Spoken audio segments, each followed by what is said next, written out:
ناظرین گرامی السلام علیکم ورحمۃ اللہ وبرکاتہ۔ کیسے ہیں آپ سب؟ امید ہے کہ آپ سب خیر و عافیت سے ہوں گے۔ تو چلیے چلتے ہیں آج کی ہم اس ویڈیو میں حضرت عبد الرحمن بن عوف رضی اللہ تعالی عنہ کے کچھ حالات رکھوں گا، چونکہ جیسا کہ آپ کو معلوم ہے کہ اس چینل پر اسلام کی تمام تاریخیں بالترتیب روزانہ فراہم کی جاتی ہیں، تو اسلام کی تمام تاریخیں حاصل کرنے کے لیے اور اسلامی تاریخ سے آگاہ ہونے کے لیے آپ اس چینل کو سبسکرائب کر لیں اور ساتھ ہی میں بیل آئیکن کو پریس کر لیں تاکہ آپ اسلامی تاریخ سے بآسانی واقف ہو سکیں اور ہماری طرف سے اسلامی تاریخ آپ تک بآسانی پہنچ سکے۔ تو چلیے چلتے ہیں آج حضرت عبد الرحمن بن عوف رضی اللہ تعالی عنہ کے اسلام لانے کا کچھ منظر آپ کے سامنے رکھوں گا، اور حضور صلی اللہ علیہ وسلم کے ساتھ حضرت عبد الرحمن رضی اللہ تعالی عنہ کا محبت بھرا انداز جو تھا اس کو میں آپ کے سامنے رکھوں گا۔ حضرت عبد الرحمن بن عوف رضی اللہ تعالی عنہ ان 5 صحابہ میں ہیں جنہوں نے شروع زمانے میں حضرت ابو بکر رضی اللہ تعالی عنہ کی دعوت پر اسلام قبول کیا۔ حضرت عبد الرحمن بن عوف رضی اللہ تعالی عنہ رسول اللہ صلی اللہ علیہ وسلم سے 10 سال چھوٹے تھے۔ آپ نے 30 سال کی عمر میں اسلام قبول کیا۔ انہوں نے حبشہ اور مدینہ دونوں کی ہجرت کی۔ جی ہاں ناظرین،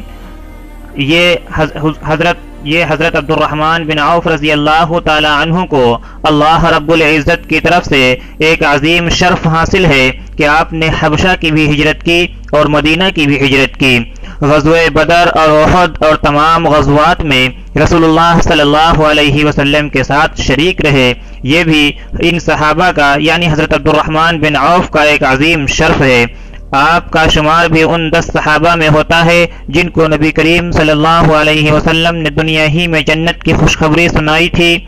جب وہ ہجرت کر کے مدینہ آئے تھے تو ان کے پاس کچھ بھی نہ تھا۔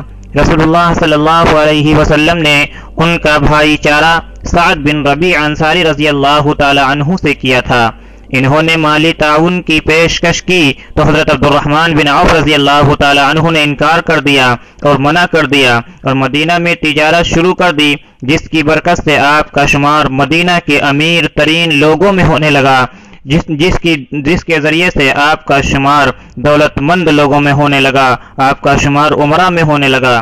حضرت عبد الرحمن بن عوف رضی اللہ تعالی عنہ کثرت سے اللہ کے راستے میں مال خرچ کرتے تھے۔ اللہ کے راستے میں مال خرچ کرنے میں بڑھ چڑھ کر حصہ لیتے تھے اور مال خرچ کرنے میں اللہ کے راستے میں سب سے آگے رہتے تھے۔ کبھی آپ نے اپنے مال کا آدھا حصہ خرچ کیا تو کبھی عبد الرحمن رضی اللہ تعالی عنہ نے 40,000 دینار خرچ کیے اور کبھی 500 گھوڑے معصاد و سامان اللہ کے راستے میں دے دیے۔ آپ نے 30 غلام ایک ہی وقت میں آزاد کیے۔